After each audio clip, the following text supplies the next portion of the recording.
Koovappady saint Ans public സ്കൂളിൽ ഓണാഘോഷ പരിപാടികൾ വിപുലമായി ആഘോഷിച്ചു. ഓണത്താളം 2026 എന്ന പേരിലായിരുന്നു പരിപാടികൾ.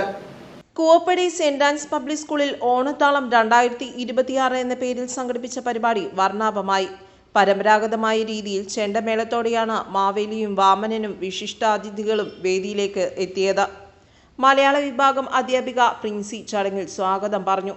ഓണത്താളത്തിന്റെ ഉദ്ഘാടനം കൂവപ്പടി പഞ്ചായത്ത് 12ാം വാർഡ് മെമ്പർ റോസ്മേരി മാത്യു നിർവഹിച്ചു. School principal reverend C Gracy Paul, PTA president doctor Godwin Paul എന്നിവർ ആശംസകൾ നേർന്നു. 2026 അധ്യയന വർഷത്തെ കൂവപ്പടി സെന്റ് ആൻസ് പബ്ലിക് സ്കൂളിലെ ഓണാഘോഷ പരിപാടികളാണ് ഞങ്ങൾ ഇന്നിവിടെ സംഘടിപ്പിച്ചത്. വളരെ മഴയുടെ ധാരാളം അവധികൾ കിട്ടിയതുകൊണ്ട് തന്നെ വളരെ പരിമിതമായ സമയം മാത്രമാണ് ഞങ്ങൾക്ക് പരിപാടി സംഘടിപ്പിക്കാൻ കഴിഞ്ഞുള്ളൂ. എങ്കിലും അധ്യാപകരുടെയും മാനേജ്മെന്റിന്റെയും രക്ഷിതാക്കളുടെയും അതിലുപരി കുട്ടികളുടെയും അശ്രാന്തമായ പരിശ്രമത്തിന്റെ ഫലമായി വളരെ നല്ല രീതിയിൽ ഒരു ഓണാഘോഷം സംഘടിപ്പിക്കാൻ ഞങ്ങൾക്ക് സാധിക്കുകയുണ്ടായി. ഓണസദ്യ മുൻ വർഷത്തെ രക്ഷാകർതൃ സമിതിയുടെയും ഈ വർഷത്തെ രക്ഷാകർതൃ സമിതിയുടെയും കൂട്ടായ പരിശ്രമ ഫലമായി 1400ഓളം കുട്ടികൾക്ക് വളരെ വിഭവസമൃദ്ധമായ ഓണസദ്യ സംഘടിപ്പിക്കാൻ ഞങ്ങൾക്ക് സാധിച്ചു.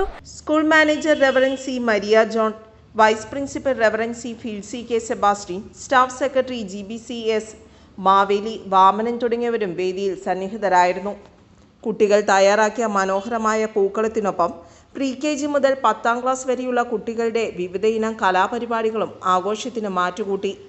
KG കുട്ടികളുടെ ഓണപ്പാട്ട്, 1 മുതൽ 4ാം ക്ലാസ് വരെയുള്ള പെൺകുട്ടികളുടെ മെഗാ തിരുവാതിര, കൈകൊട്ടിക്കളി, പുലികളി, ഡാൻസ് എന്നിങ്ങനെ വിവിധ കലാപരിപാടികളാണ് നടന്നത്.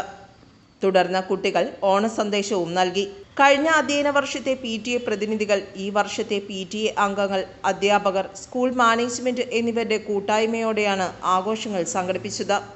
എല്ലാ കുട്ടികൾക്കും ഗംഭീരമായ ഓണസദ്യയും ഒരുക്കിയിരുന്നു. നിയ ജെയിംസ് നന്ദി രേഖപ്പെടുത്തി. എല്ലാവർക്കും സ്നേഹവും സമാധാനവും സന്തോഷവും നിറഞ്ഞ ഓണാശംസകൾ നേരുന്നു. News bureau, Koovappady.